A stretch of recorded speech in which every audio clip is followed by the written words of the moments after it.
You have 10 minutes to invest. If you miss this initial 10 minutes, you're going to invest into the peak, and you're just going to be exit liquidity for the snipers who got in the first second. Mantle is pioneering blockchain for banking, a revolutionary new category at the intersection of TradFi and Web3. Follow Mantle_official to learn more. Earning yield on stablecoins just got smarter with RE Protocol. Get up to 16% APR plus points through regulated insurance backing and ETH basis strategies, with no lockups required. Deposit USDC, USDT, or DAI to start earning stable yield and points today at re.xyz, re.xyz. Hey everyone, I'm here with Nick Vaiman, CEO and co-founder of Bubblemaps. Welcome, Nick. Thank you for having me, Laura. Pleasure to be on. Bubblemaps has had some great investigations into recent shenanigans in the crypto space, involving people like Hayden Davis, Sahil Arora, and others. But let's start with Hayden Davis.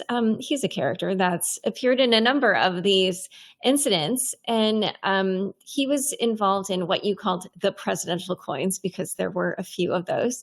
So tell us about your investigation into those. Absolutely. And it has certainly been an interesting year for crypto with these presidential coins. I think nobody expected this tokenization era to go that far, because last year we already have all the celebrities launching tokens. I think you had Iggy Azalea on your show at some point. But only a few people were expecting this to go that far, that even the president of the United States would endorse and would launch his own meme coin. And it was, I remember this vividly, it was at the beginning of the year on a Saturday morning. I live in Europe, and we woke up to this madness of the President Trump launching his own meme coin. And I remember everybody was wondering at the time, is this real? Because it was not the first time that Trump was allegedly linked to a token. If you remember before, there was Donald Jr. Trump, DJT or DGT, but it ended up being associated with Martin Shkreli. So another story. And for this one, although he posted both on Twitter, on his own Twitter account, and through social, a lot of people were skeptical. Did he get hacked? Is this really his own initiative or not? And so the first thing that we did this morning was we checked the bubble map of Trump, and we wanted to see if that was matching with the tokenomics that he shared on his website. And that was actually the case. Surprisingly, the token of Trump was done in a very transparent way, although there was one holder with 80%, but I'll get to this in a second. But at least the actual tokenomics was matching with the on-chain distribution. So there was evidence backing the claim he made on his website. And as we started to dive into this Trump token, we were surprised in a good way that it was done pretty properly. The website, his meme coin website, was set up weeks before, and it seemed like a plan gone pretty well. And then 2 days later, the first lady of the United States, Melania Trump, launched her own meme coin on January 19th. And when it launched, we didn't have the same impression at all. The token, first thing, the bubble map, meaning the on-chain distribution of the token, was not matching with the tokenomics on her website. And also, her website was done in a rush. It was set up maybe 1 or 2 days before the launch. So it all felt like an opportunity when they saw that Trump was such an incredible success. And also, I think the whole crypto community was praising this launch, and they were super happy to have such a notorious figure endorsing crypto for the first time, because before this, we've had a lot of, I would say, pushback, especially from regulators and the US government towards crypto. So Trump was very much welcomed. But then when it was Melania Trump, all of a sudden it didn't feel as sincere, as a genuine approach towards the crypto community. And so what we did is we started to look on chain. We were curious to know and to understand, is this the same team who launched Trump, Donald Trump, than the one who launched Melania? And pretty quickly, we saw that it was not the same team, which, when you think about this, is super surprising. I mean, husband and wife, shouldn't they be advised or at least have the same studio behind launching both their tokens? That was not the case. And as we follow the trail of transactions from the deployer of Melania we actually found that it was Kelsier Ventures who launched Melania token. And at the time, nobody knew who was Kelsier or Hayden Davis. They only became very public figure after LIBRA from Javier Milei. But at the time, nobody knew. And I told my team, all right, I think there's a thin line connecting Melania Trump to this guy, Hayden Davis, whoever that is. But the worst thing was, at the time, we knew that Hayden Davis sniped Melania because we found his other extra wallets in which he sniped the token and made very decent amount of profits with this. And at the time, we were even hesitant to share this online given the gravity of such a finding. Because imagine this, if we were wrong, we would throw someone under the bus and under a huge bus of the First Lady of the United States. So we were very hesitant about our findings at the time. There's always a layer of or a degree of uncertainty with this on-chain connection. But then on February 14th, I remember that was Valentine's Day, Javier Milei launched a Libra, so another presidential token. And It was a Valentine's Day gift to the crypto community. yeah, he's very romantic. Right. Yes. And so at the time, it became very quickly known that it was Kelsier Ventures and Hayden Davis who was behind it. I think he publicly said online, "Look, I'm the one behind it." Remember this video that made 10 million views, where he was sitting in his weird costume from another dimension? So many memes from that. That was the funniest. That was insane. That was insane. Why this piece of clothes? I don't know, but it was certainly for our memories. And because we knew, or we had this initial finding that he was connected to Melania, when he said publicly, I'm the one who launched Libra," for us, it was very obvious then that our initial finding was correct. And so what we did at the time is we posted a tweet saying, not only he's the one behind Libra, but he sniped Libra with extra wallets. But he's also the one behind Melania Trump. And that post really was the beginning of a huge I would say, turnaround from the crypto community towards these presidential coins, because all of a sudden they appear not as crypto savior anymore, but actually as detrimental to the space, because so many money was flowing in this presidential token, and the losses were so huge that it was deterring people from investing into crypto at all. So this is what happened. And yeah, all of a sudden Hayden Davis was propelled from a completely unknown individual to kind of one of the key figure in these presidential coins. Yeah. So for that incident, like when you say sniped, like for you, it was just this is like basically insider trading. So if you were to reveal that, then I mean, I know every jurisdiction has laws on as to like whether or not something can be called insider trading. So I understand that might not be like the legal way you would describe what happened there, but the crypto equivalent, whether or not there's a law, is basically what he was doing. So, later there were a few other instances where you realized that he was involved in other things. These were not as widely known, but there were some meme coins. I don't know if you want to talk about either of those. Absolutely. When we trailed all his wallets, we were surprised to find that he not only he launched those presidential coins, but he seemed to be involved in other smaller unknown tokens. One of them was Fries, for example. Another one was Hood. And those were some meme coins that reached significant reach at some point. Not to the extent of a presidential coin, of course, but maybe 20 million, 30 million FTV, which is significant. And at the time, we were wondering, why is this guy who's already so busy, and he's on an Interpol notice at that point. He's literally on a red Interpol notice. Why is he launching meme coins on the site? Is this a passion that he has? And the answer is that I think at the time he was in a very precarious predicament, and potentially to make a few bucks on the side that were unknown, because all his wallets were tracked, at least all of them related to the Libra case where he made 100 million. That potentially he wanted to make some money on the side. That's my educated guess. But to this date, I'm not entirely sure about his motives. That's a bit unclear. And just to be clear, for those particular ones, did he use literally the same exact wallets, or is it just that you tracked the movement of funds to other wallets that launched those other meme coins? That was other wallets, but connected in a way that was pretty with with a very good degree of certainty. We could say that those are his wallets. And also, I want to make one point clear: when I say Hayden, it's usually Hayden Davis or Kelsier Ventures. Right. Right. There's now the on-chain data is very clear, but the off-chain association to someone is not. So it can be him, it can be Kelsier, it can be some of his friends. Sometimes it's not entirely certain. Got it. So that brings us to the present day because he made an appearance again recently. Yeah. So this is around the Yeezy token. There are some details that really blew my mind for this one, but tell me how you connected him to this token launch.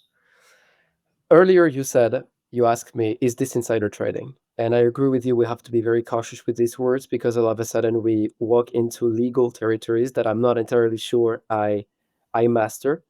But one thing is certain is that he has access to privileged information. At least that was the case for Melania and Trump, Melania and LIBRA, because he was launching the token. So when you launch a token, of course, you have some privileged information about the contract address, about when the launch is going to happen, about who is in board, about when the tweets are going to come out. You know all this information that are critical when you launch a meme coin. And so one thing is for sure is that he used this information that he had to snipe the token with his other side wallets. And I'm very confident saying this on an interview because he admitted it during the interview with CoffeeZilla. You know, there's actually a funny thing. This interview with CoffeeZilla that he did, a 1 hour interview, I listen to this interview every month because so rarely you have someone admitting, or from the other side of the table, admitting what is happening behind the scenes of these big launches. All the other insiders, people who are inside the tokens, I mean, are not admitting anything. They want to stay under the radar. They want to keep the operation secret. So very rarely in the history of crypto, you have someone sitting and just saying everything out loud, everything that is happening behind the scenes.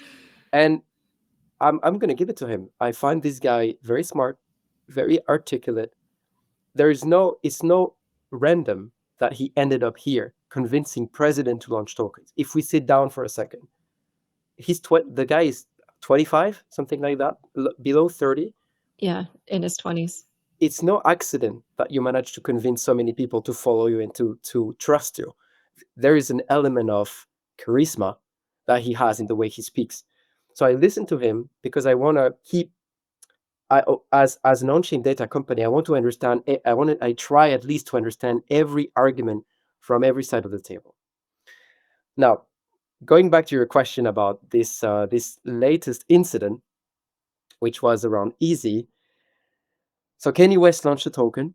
Actually, this is one of the cases where we knew that he was going to launch a token from February. I'm not sure if you heard back then, but I think it was CoinDesk and Sam who made an article about how the Easy token is going to drop, and the tokenomics even leaked at the time. And I think because it leaked so much, the team behind the Kanye West token was thinking, look, let's not launch right now because it's going to get heavily snipes, which is a topic that we're going to talk about later on. So I think this is why they postponed, and the token was launched 2 weeks ago, something like that. And we were actually very surprised because we found wallets associated with Hayden Davis / Kelsier Ventures who sniped the token as well. And they made around 12 million profit from this launch. So I don't know exactly the connection between Hayden Davis and Kanye West. I tried to contact the team behind the Kanye West token. Nobody knows who's the team. I've heard rumors and I have some information, but I was never able to confirm them on who's the team who run the show. I think they're trying very hard to avoid us, to be completely honest, because I've tried my best to get in touch and they certainly don't want this to be advertised. But yeah, I'm not sure exactly how Hayden Davis managed to connect with the Kanye West team. I have no idea. Something that I found interesting was that the Yeezy token, when they deployed it, they used they initially deployed 25 contract addresses, and then they selected one at random for the official Yeezy token. And they said that that would dissuade snipers by making it 1/25th chance that they would pick the right contract address. But somehow Hayden Davis picked the right one. Yeah, is he Kanye West? I don't know. But what? And actually, one other thing too, the blockchain data even showed that they actually did 50 Yeah, addresses, not, yeah. So that's the other interesting tidbit. So it was really 1/50th of a chance. But yeah, anyway, no, you're right, and I find this idea to be very smart actually, because what happens usually when you launch a token is that you have the insiders, and they know the contract address. They even know the one who's going to be selected potentially by the person who launched the coin or who announced the token to the world. But then you have the other kind of snipers who are the one who listens on chain.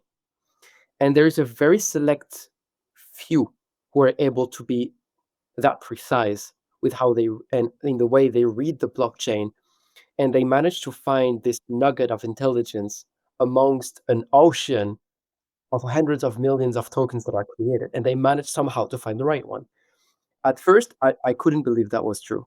Really, I thought those snipers, they must be insiders, they must have insider information. But actually, moving forward along the way, I found some more conclusive evidence that some of the snipers indeed are just super advanced, sophisticated players, and they find the information on chain.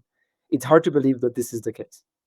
So for those second kind of snipers, the one who just sniff on chain, I think deploying 50 tokens with exactly the same parameters, exactly the same holders, exactly the same bubble map, exactly the same vesting and cliff service is very smart, because if you have now 10 millions to spend to snipe a coin, well, you're only going to spend 200K per token because now there's 50. And if you make 10x on one, you've only made 2 million, as opposed to potentially 100 million, which is what happened on Trump. So I think in theory, this is a very smart way to approach this. But if you're an actual insider, probably you know which one is going to be selected by Kanye West anyway. and wait, but I'm sorry, you said that there are some people that through sniffing on chain, they can detect which one has been chosen for the actual contract address? Sorry if I wasn't clear. There is no way you can detect which one is going to be selected by Kanye West, because I suppose only him has the information. But you can at least, in the case of Trump, for example, there was how to say this.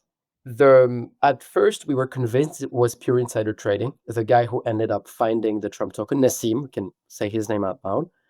But there was some other evidence that pointed out to another direction, which is that he actually found the token on chain. But there was only one token. That's the thing. With this set of parameters, with this bubble map, with this vesting program, with this connection, there was only one Trump token that fit all these criteria at the time. Had Okay. Trump followed the same process of creating 50 tokens and just selecting one of them at random, this sniper, they would have been torn by the choice of having to select one amongst 50. Got it. Okay. Yeah. This is so interesting just because, oh gosh, this was in my book and I don't remember all the details, but for the DAO, they did something very similar. But I think what they did was they asked different community members to deploy because they didn't want any of them, they wanted it to be decentralized. But then what ended up happening is after, I forget, there were like 8 or something that had been deployed, then ultimately actually they did have to pick like they picked the most anonymous, basically, like how were they deployed, like via shapeshift, or there were just certain considerations, but anyway. All right, so in a moment we're going to talk a little bit more about what happened with the UC token, but first we're going to take a quick word from the sponsors to make this show possible. Mantle leads the establishment of blockchain for banking as the next frontier.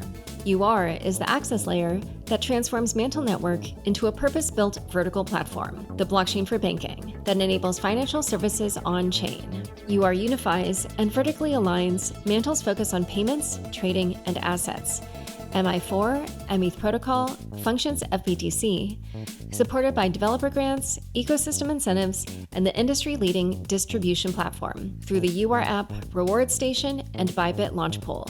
All economic activity within UR will be captured by Mantle Network to further drive value to token holders and establish its significance in blockchain for banking. Follow Mantle_official to learn more. Traditional stablecoin yield often comes with hidden risks or long lockups that limit your flexibility. RE changes that with two transparent, regulated options that earn both yield and points. RE-USD offers up to 8% APY backed by ETH basis strategies or treasury bills, perfect for treasuries and market makers who need liquidity without underwriting risk. For higher yield seekers, RE-USDE provides up to 16% APY, backed by fully collateralized U.S. insurance programs, including homeowners, auto insurance policies, compensation, and more. All assets are transparently reported on-chain and written against regulated counterparties for maximum security. Whether you're managing a DAO treasury or seeking uncorrelated yield opportunities, RE delivers stable returns plus points without the volatility.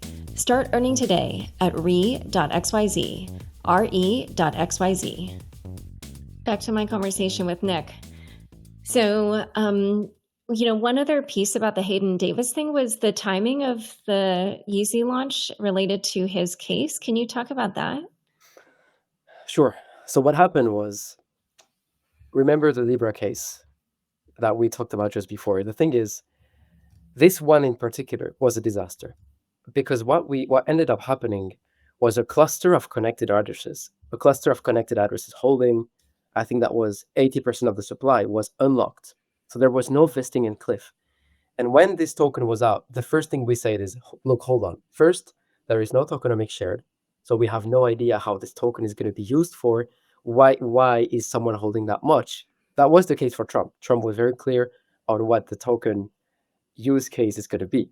We can debate on whether this is useful for society, of course, but at least that was disclosed. In the case of Libra, there was no information whatsoever about what the token was going to be used for. And on top of this, the supply was completely unlocked. So this is exactly what we said. And 1 or 2 hours later, this cluster of connected addresses started to sell through one-sided LP. What this means when you sell through one-sided LP is, instead of just dumping your tokens on a traditional AMM,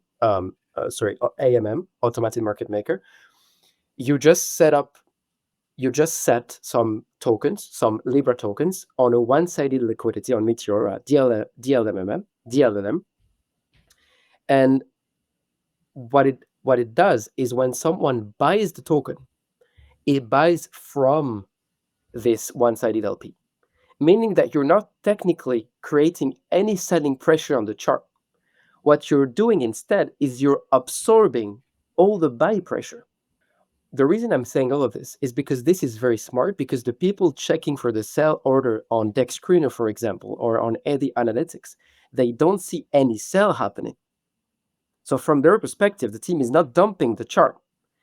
What they don't see, though, is that all the buying pressure is not getting transformed into actual green candle, because it's all absorbed by this one-sided LP. Wow. And the time that people realize what's happening, meaning that they're actually selling, because that's the same result, they're actually selling all the supply that they own. Well, they had the time to sell for 100 million worth of Libra tokens. And all of this money ended up in Kelsier Ventures / Hayden Davis pocket. And he even admitted it again. I listened to the interview with Hayden Davis just before your show, just to make sure I had everything in my head. But yeah, he had all the money in his he was the custodian of these funds, and he was at the time saying, I'm gonna reinject all this money in the chart. I want to make it fair. I want to make it fair for the traders, or maybe I'm gonna redistribute them based on the P&L of who lost the most amount of money. Of course, it never happened. None of this happened. And the crypto community moved on, because then there's this other drama, this other new token launch, and we move on. And so Hayden Davis, while on an Interpol notice, had this $100 million sitting around in his wallets that everybody forgot about. It got to the point where I'm not exactly sure about the temporality here, but a judge decided to froze out of this 100 million, 57 million related to the Libra case. They were frozen by Circle. And then I think that was the day before the Kanye West token, the judge, based on the elements they had and based on the actual law, decided to unfreeze these funds. And when you unfreeze these funds, it means that technically the funds are his and he can use this fund at his discretion. And the reason why they unfroze these funds are because, one, I think the legality of what he did is unclear. Is this legal? Is this illegal? You mentioned first that it depends on the jurisdiction. And this is crypto. Crypto is an international, it would be based on an international cooperation between countries to have something that is actually reliable and scalable. But that's not the case. And they decided that based on the elements they had, it was not sufficient enough to freeze those funds. And they deem that because the other person involved was from Meteora, Ben Chow, and Hayden Davis were not threats, and they were not threatening at all. So they decided to unfreeze the funds, and he got his 57 million back. So when you think about this, when you take a step back, that's actually a very lucrative business, because if you manage to onboard a president, you're going to make 100 million, and it's not a crime. So yeah, why not? And this is why now there's this saying in the space that crime is legal. It's because despite the fact that from a consensual standpoint, you know that what Hayden Davis did is bad, is detrimental for the space. And it even nearly got to the point where Javier Milei was impeached as president of Argentina. So certainly there's something wrong here. But despite that fact, the law is not strong enough to condemn this kind of behavior, so we just let it go. And the next day, Kanye West was launched, and he sniped, and he made 12 million. Yeah. I'm sure people might want to connect some dots there. We probably can't. But it seems perhaps there are dots to be connected. Maybe there will be more information that comes out about this. So, the numbers when you analyze who participated in the Yeezy token launch are frankly so depressing. You guys had a great tweet about that. Can you talk a little bit about, and this is why like everybody's been saying the meme coin trenches are down so bad, but I feel like this almost takes the cake for tokens like that. Just talk a little bit about how many people participated and kind of how well they did. Yeah, no, in the case of white easy, no, it's not how you say this. YZ. Yeah, I think it's how you pronounce that. In the case of Oh, the Kanye okay. West token, so in the case of the Kanye West token, yeah, you're right. Not a lot of people profited from this token. But the larger point is that the window opportunity to make money on this token is so short now. It's literally, if you don't invest within the first 10 minutes of the token, you're down only. Wow. And I think the reason is because now there millions of tokens are created every month. I think the last time I checked, it might be slightly outdated, but the range is good. It was 5 million tokens per month on Pump Fun. And because the attention span is so short now, because you just jump to the shiny thing, as soon as the token is launched, you have this initial burst of attention because it's attached to a new figure, whether this is a president or a celebrity. And then the thing is, those meme coins, because they're purely based on attention, and you know that the peak of attention is going to be when the token is launched, there is no reason to hold the token anymore after this initial burst. So you're constantly chasing the attention peak, which is going to be the new launch. So the trenches are down so bad because people are just chasing new launches, and there is no reason to stick around for any of these tokens, at least any of the celebrity tokens. And even Kanye West is suffering the same fate, despite the fact that he's one of the most popular singer in the world. Even him, he couldn't create loyalty towards his own meme coin. That's not the Yeah. case for utility token. Yeah. I would say I would say he's turned from popular into controversial, so that could have been another factor. But True. anyway, keep going. But even for a popular celebrity, even that one that is unanimously praised, I think that they would suffer the same fate, because once you've given this initial endorsement to a token, what left is there to give? Are you going to give another endorsement? You've already done this, and no celebrity is ready to really attach this to their fame. Like, I don't think he's ever. Maybe I might be wrong, but I don't think Kanye West is gonna sell his concert tickets with YZ tokens or his clothes with YZ tokens.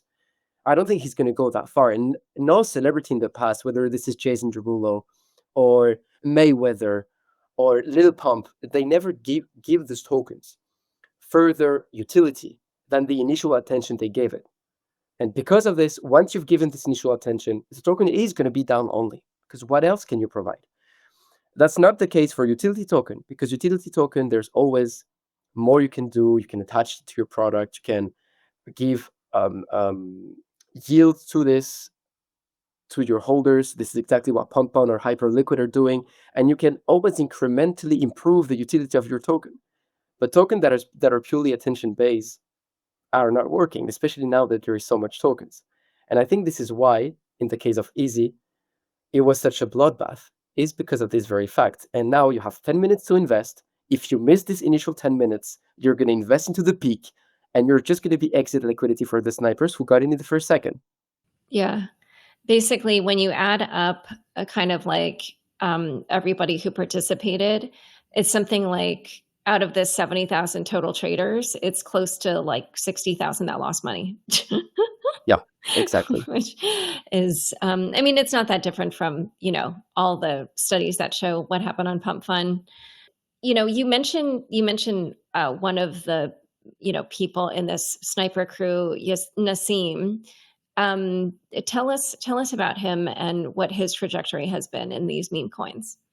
So this is a super interesting story, and it's something that we're digging into more, because those snipers, in my opinion, are plaguing the industry. They're very sophisticated, they're very smart, they acquire this information sometimes purely on chain. As I said before, they sniff on chain, they listen, and they have certainly some very smart algorithm that are at least giving them reducing the amount of tokens they have to check, because if they have to check 5 million tokens per month, this is simply unbearable. So certainly they have some pre-filtering algo, and then based on this and based on some insider information, because some of those alpha groups, they are willing to pay insiders to have the CA in advance. Let's say you're the nephew of a president who wants to launch a token, and you've heard during the dinner from the uncle that maybe he's going to launch a token at some point. And maybe you have some other information because you're related. I say nephew, but you can be a friend, you can be an employee, you can be anyone. Around a president, there's hundreds of people just gravitating around the president. And maybe some of these guys, they have access to this information, but they have no clue how to participate, how to leverage this information they have. And what ends up happening is that sometimes they contact these alpha groups or the snipers group, and they say, I have an information that might be of interest, but I want 50% of the amount you make on these snipes. And so these alpha groups, as I said, sometimes they sniff around, but most of the time they pay. They have this network of people that are well implanted, and they receive privileged information. They pay for this privileged information that allows us to snipe even more. What's crazy about the sniping group as well is that sometimes they don't compete, but they coordinate. Meaning that instead of sniping for 1 million, you will do way more damage if you snipe with 10 million. But maybe you don't have 10 million of your own. So what you do is you get in touch with other snipers because you're convinced that the information you have is incredible and rare, and that it's going to be the hit of the century. So you pool funds in one address, and then you snipe with this address that just gathered $10 million. And then you redistribute the funds to all the snipers. The issue with this is that in any market, a monopoly is considered bad, because then there is no competition, and that allows the the company that's alone to abuse the system.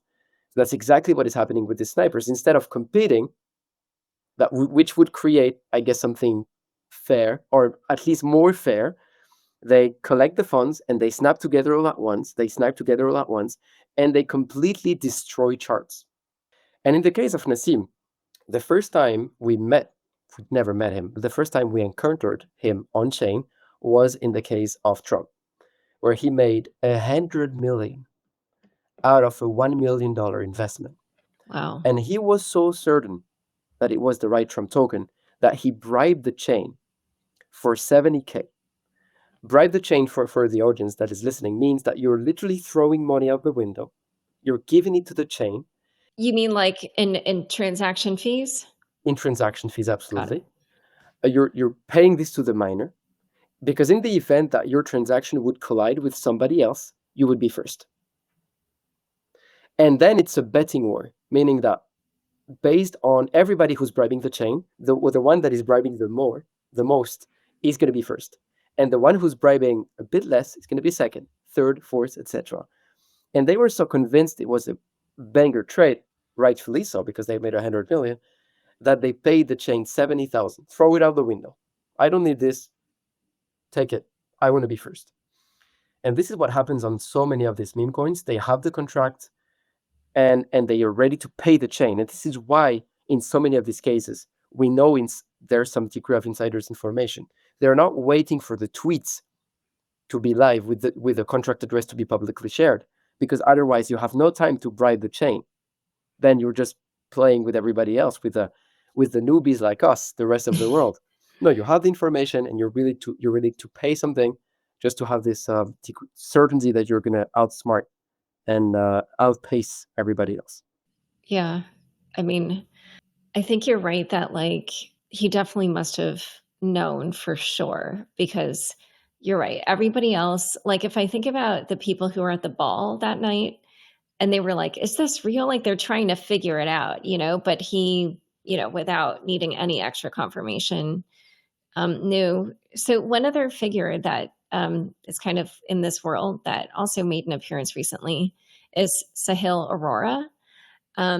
We've mentioned this on the show before. This involves Base and Jesse Pollock and Jacob Horn of Zora, and also perhaps a boxer, or at least the boxer's name, Tyson Fury. Yeah. So yeah, tell us about him and what you've noticed about his activities. Sahil is known to be the crypto villain.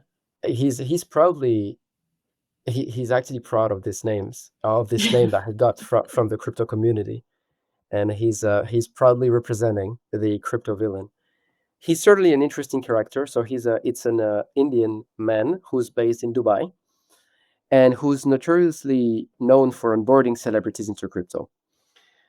What he does is that he, on Instagram most of the time, he DMs some of these well-known celebrities with very attractive offer. And this offer can be, I will pay you $300,000 for a tweet. And for some of the celebrities, even though they're certainly very well off, an offer like this for such little effort is tempting. So they end up accepting, and I'm going to stretch my brain and be very charitable and assume that most of them don't even know what they're tweeting. So they because Sahil, they share with them a contract address. It's not clear what it is for someone who's completely oblivious to crypto, who doesn't know crypto. Sharing a contract address on Twitter, it can be anything. It can be an affiliate code for a crypto website or for a casino. It can be anything, not necessarily a contract address. But this is his traditional process. He pays them a huge amount of money. He creates a token, and he share the contract address with the celebrities to tweets.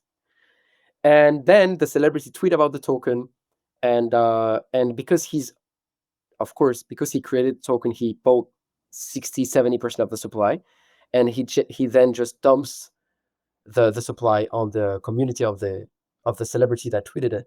So he's using the community of the celebrity as exit liquidity for the token he created in their name. So that's been how he got very well known. I'm sure you've heard about Jason Derulo's story It was actually super interesting how he tricked him, and then Jason Derulo, he tried to get the supply back from him, and then it turned into this huge mess of a story where Jason Derulo, I don't know, he tried to clean his name, but it was a mess. Really, it didn't end up well. And yeah, Sahil, he's a very interesting character. I don't know how he manages to convince them one after the other. That's always the question. Like how, despite the fact that everybody's talking about him, at least in the crypto community, he keeps scoring new names every single time and new trophies. How is he doing this? I don't know. Yeah, I mean, it could even be something as simple as he says, I've worked with so and so and so and so and so and so, and that alone makes people trust him. Who knows? Yeah, Um, maybe. I mean, it might also just be like they're so used to doing different kinds of deals that they don't realize they should scrutinize this a little bit more. Um, so Bubblemaps tweeted something that I think a lot of people are probably feeling. Despite our collective efforts as investigators, builders, and communities, the same names keep running the same scams. The playbook is simple: infiltrate big launches, get in early, and extract millions. It's happening in plain sight, and no one is stopping it. So then, of course, he mentioned what we just discussed, Hayden Adams, the YZY token, Naseem, Sahil Arora. And you mentioned these all happened within a few days, which, like, that's another mind blowing fact. Yeah. And you concluded all of these cases show a systemic failure in law enforcement and user protection. So, do you have ideas on how the industry can handle these kinds of things, or just generally, what it is that they should do about these types of situations? That's a very good question. The thing is, as an analytical firm, there's only so much we can do. Our contribution is very limited to the fact that we can only help set up a diagnostic.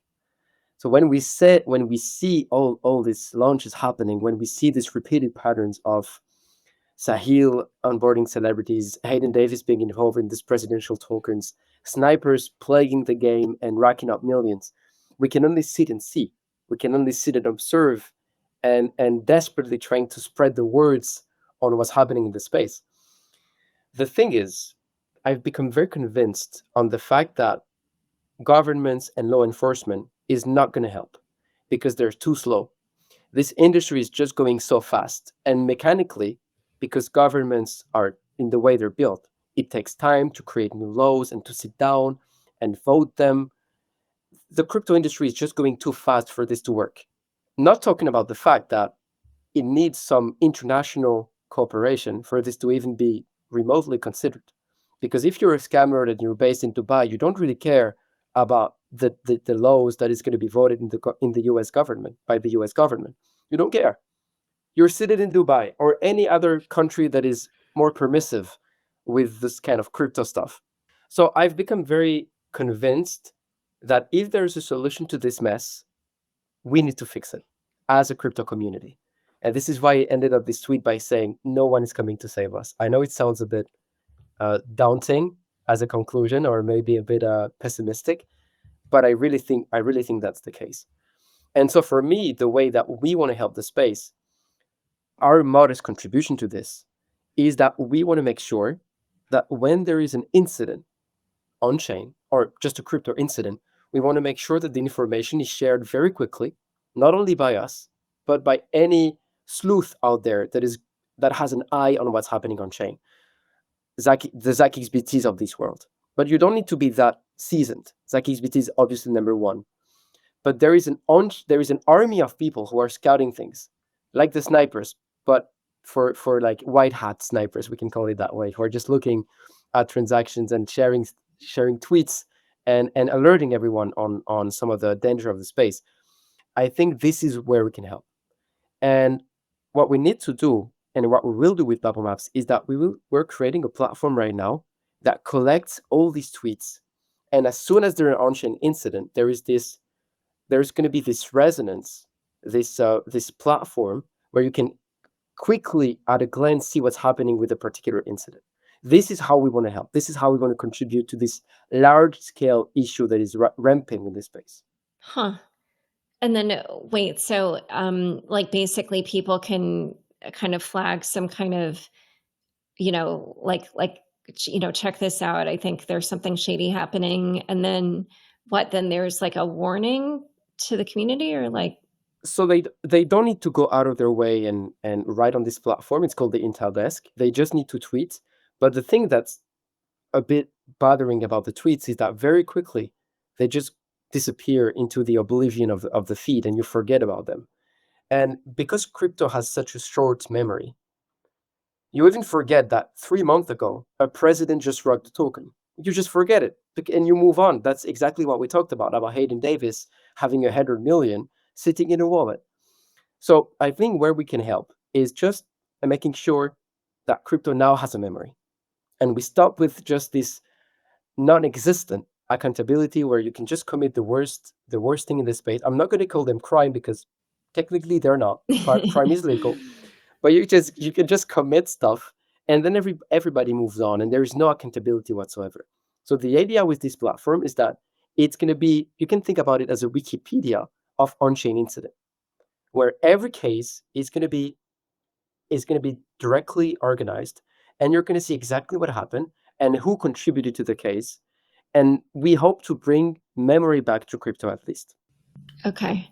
All right. So we're going to switch topics because there is another there is another event or development today that you found some interesting tidbits about. So obviously everybody knows that today World Liberty Financial's token got listed on exchanges. The Trump family's wealth in crypto went up by 5.5 billion. But Bubblemaps tweeted something about somebody else who's not a Trump who benefited financially, who's Justin Sun. So tell us what it is that Bubblemaps found there. We're not blaming Justin Sun at all. For that matter, he's a brilliant investor, and he invested 75 million on the World Liberty Financial pre-sale. Anybody could have invested back then. It wasn't in public. It was a public pre-sale. He invested once 30 million at 1.5 billion FDV, and the second time 45 million at 5 billion FDV. And because the current FDV of World Liberty Financial is 20, how much is this?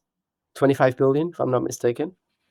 I think on average he made a 10x. Yeah, I think it's 25 billion right now. Okay. He made a 10x on a 75 million investment. So that's $750 million. One thing that I want to note here is the fact that I think he got, if I'm not mistaken, 20% of the total pre-sale. So he invested a significant amount of money. He took a huge risk. I'm going to give him that. To his credit, he took a risk. And he got 20% of this total amount unlocked on day one, because that's the thing with this pre-sale. You got 20%. But then the rest, the 80%, hasn't been decided what's the vesting and the cliff. That's a funny thing about this World Liberty Finance token.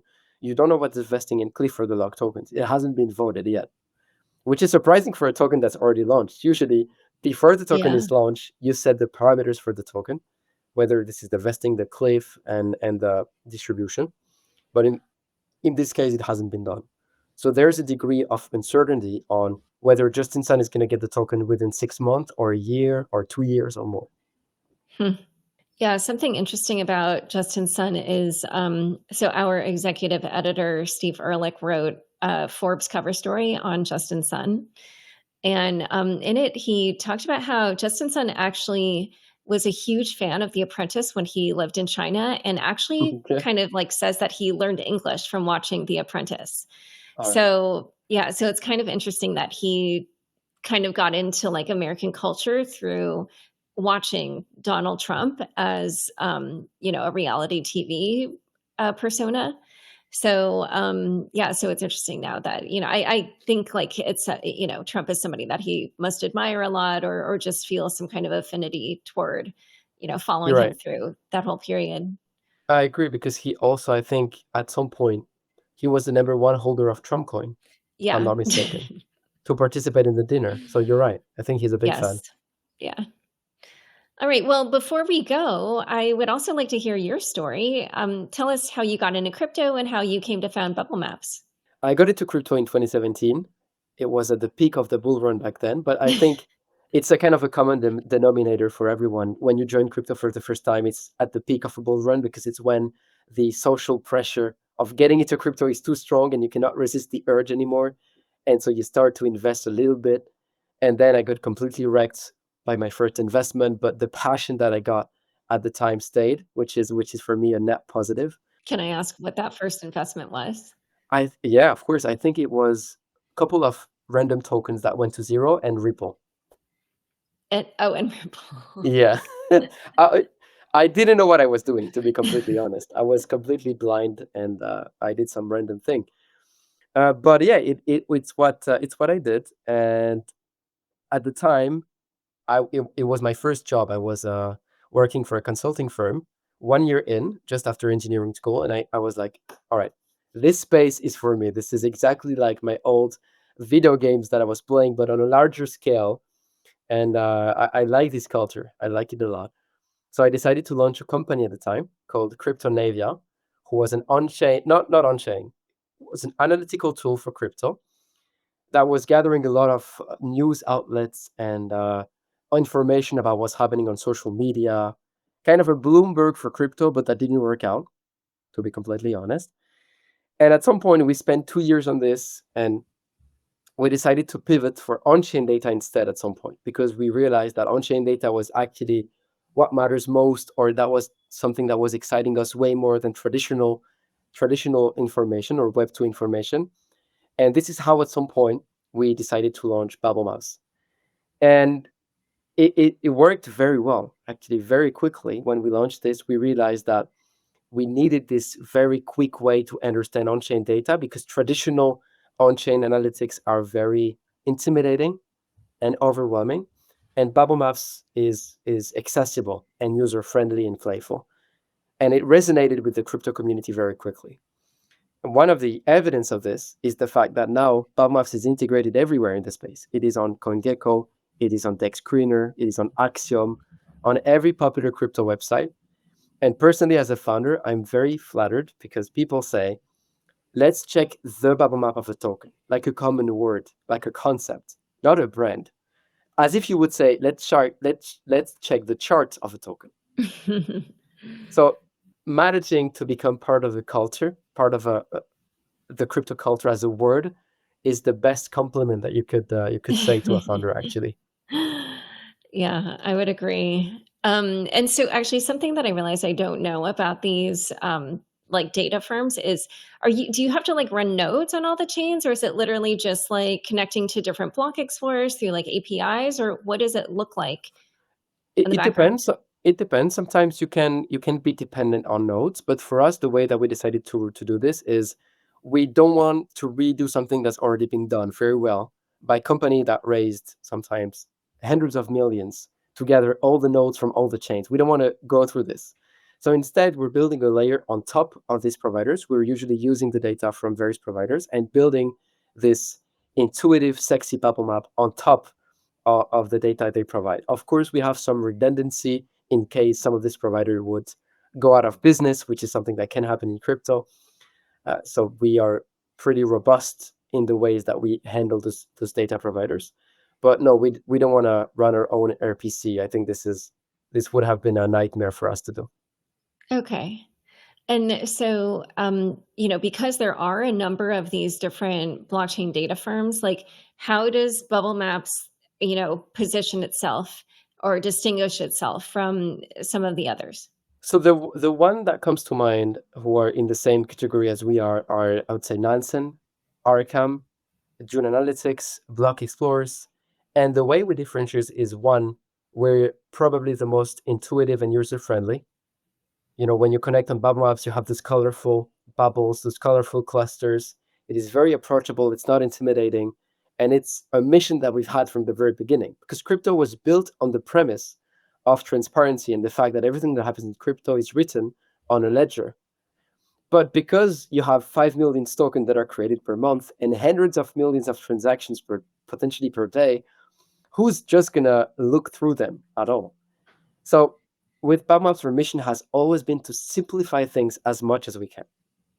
So this is, I think, in terms of the mission, how we differentiate from these other providers. And then, again, similar to what I said before, we were never selfish with Bubblemaps. We were not saying, hey, go to bubblemaps.io to use Bubblemaps. We say, we're just going to work with everyone. We're going to go where the users are. And this is why we are on CoinGecko and PumpFun and all the other websites. We want to be where the users are. We want to walk with them on their journey towards crypto. And also, that's a very effective go-to-market. One of the other points, and this will be my last one, is the fact that we have a token. Not every analytical tool has a token. Arkham, they have a token. Nansen, Dune, and Block Explorers don't. And our token is called Bubblemaps token. It is listed on every major exchange, including Binance. And the point of this token is to decentralize the investigative process, meaning that we don't want to be the only one deciding on what we should investigate. And this is the point of the Intel desk that I mentioned earlier. We want this idea of investigating tokens, or anything for that matter, crypto related, to be a community related process, a collaborative effort. And so we're building this on-chain intelligence layer where everybody's going to contribute to this larger scheme that is on-chain investigations through the Intel desk and through BMT. Oh, okay. Okay. So earlier when you talked about the Intel desk, that's what the token's for. Yes. I see. Yeah. I was going to ask, that was my next question, to ask you what the token was for. Absolutely. So, okay. Well, it's been super fun chatting with you. Is there anything else that I didn't ask you about that you would want people to know? That was a very well-rounded interview. That was a pleasure to be with you, Laura. No further question on my side, but maybe a little final word.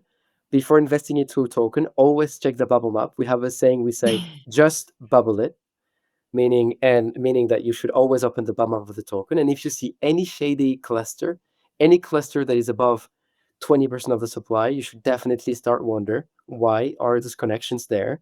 Is somebody trying to hide from me? Is the token bundled? And one of the advice that I keep giving is share the bubble map inside the Telegram group of the token. And based on the answer, you have you know if you want to invest or not. If they ban you from the Telegram groups, you have your answer. You know they're trying to hide something from you. Yeah, that's a super smart tip. All right. Well, thank you so much for coming on Unchained. Thank you, Laura. Pleasure was mine. Unchained is produced by Laura Shin with help from Matt Pilchard, Juan Aranovich, Margaret Curia, and Pam Majumdar. Thanks for listening.